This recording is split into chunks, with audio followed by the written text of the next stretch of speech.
What's going on, everybody? Mortem here, this time bringing you my DLC review for the last variable DLC for the Altars, which, to celebrate its 1-year anniversary yesterday, received this expansion of sorts. If you happen to be unfamiliar, the Altars is a pretty unique game that released last year in 2025, of course, with the 1-year anniversary. But at its very basic, it is a sort of survival base building situation. What made it really unique, however, was that you played one character and many versions of yourselves, as in order to escape this hostile planet you crash landed on, you have to alter yourself, or basically make clones with subtle variations in their past and memories to be more proficient at the things you need them to do, and it was overall just a very unique game. However, if you played through the entire thing, you may well know that there was one sort of unresolved plot thread as the story wrapped up, or at least we didn't see what happened, and that's kind of what the DLC takes part in. So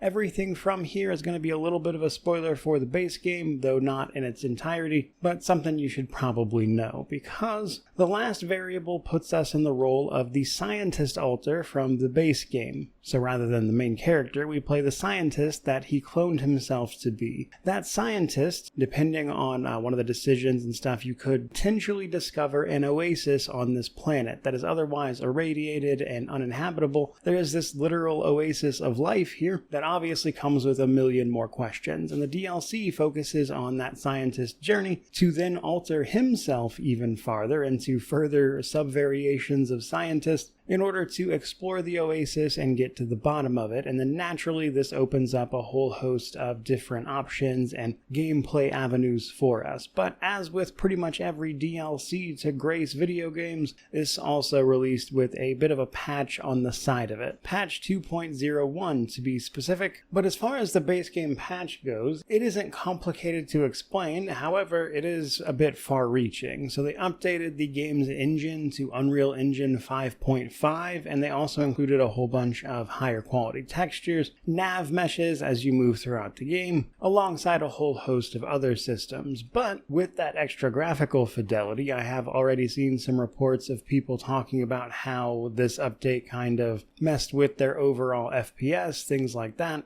and I would not be terribly surprised by that given the nature of the base game changes. But either way, that is pretty much all the base game patch did for this one, with the rest of it being about the DLC itself, and now we're going to talk a bit about those mechanics. So this oasis proved a bit troublesome for the original Jan, because we wake up to that Jan scientist already having grown old trying to do the initial research into it, and he altered himself, or made a clone literally of just himself, in the form of you to carry on that research. So some time has already passed since the base game, and there's been an important discovery. In addition to him kind of doing all of the legwork in order to get that research started, the main discovery that original scientist made was simply that the oasis is not destroyed every time the sort of planet cycles into its hot phase, which is when all the radiation happens that you have to avoid in the base game. Basically, anytime the sun is like fully up here, the planet is awash in radiation, and the assumption was that this oasis was dying when that happened, only to regrow somehow. But that is not the case. The oasis survives this, and your job, as the sort of story of the DLC, is to get to the bottom of exactly why that is.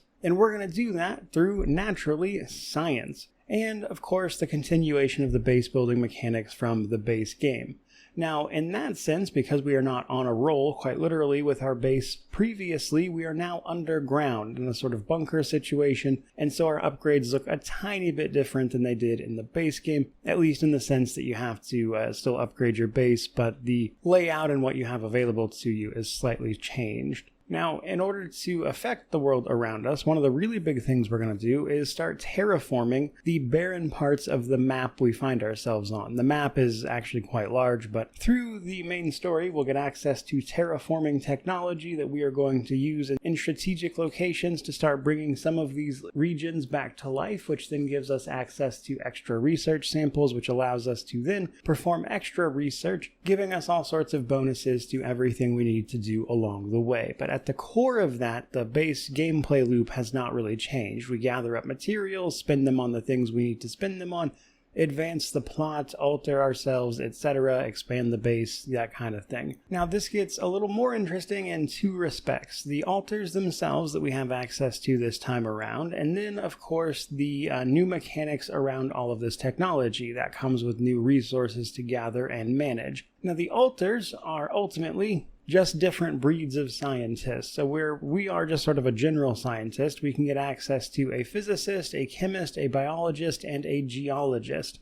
Each of them, of course, having their own specialties and extra things they can do for you around the base. And while you only access 2 of them initially, you get access to eventually all 4 of them. And what's more, you're actually going to see some of them grow old and get replaced. And this is because this time around, we are using cryostasis for our main character to survive the cycling of the planet, and those cycles last a significant amount of years. And so between each cycle, while most of us are going to cryosleep, in order to get the research done that we need, we leave behind some of these altars in field labs to study the entire time, and they do exactly that. And so in addition to each individual one of these altars having their own stories, there's a bunch of variations to like their dialogue in terms of how many times you've talked to them, whether or not you put one of them in a field lab, that kind of thing. And so there's a lot of interesting stuff there behind the core draw of the game, which I was happy to see. Another big part of it though is those new resources. So in order to track down all of our new technology and everything, we need new resources, of course, to go with that.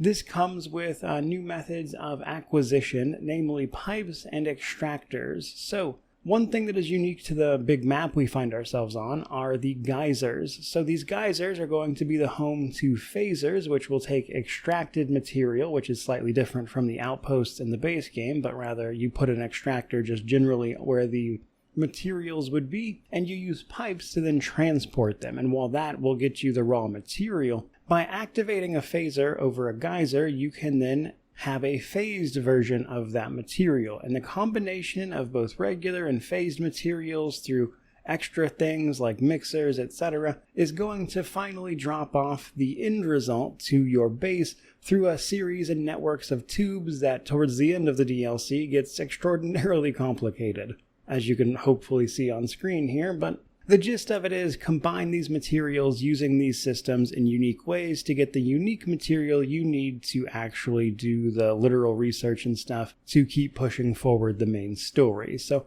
it takes the base game's gameplay and kind of cranks that up to 11, and as such, you're still going to be traversing anomalies and exploring the world, tracking down all these resources, gathering up samples, etc. And to that end, as tends to be the case with DLC, if you didn't like the base game, this probably won't be for you, but I think if you enjoyed the base game, this is a nice continuation of that in a really fun way that does some interesting stuff, both with the mechanics and the story itself, with the main drawback being that the big changes that came with the base game patch are likely going to affect performance for at least a good chunk of people. Personally, the thing I enjoyed the most about this DLC was putting yourself into cryosleep and watching the map change both via terraforming and then of course these field labs, with the big draw just seeing the planet come back to life as you do all of this. And then also there is a certain amount of logistical fun in mapping out all of the pipes and the runs you need to do and everything to get all of the material you need to get to the end game of this DLC. And overall, I would simply say that if you enjoyed the altars, this DLC seems to be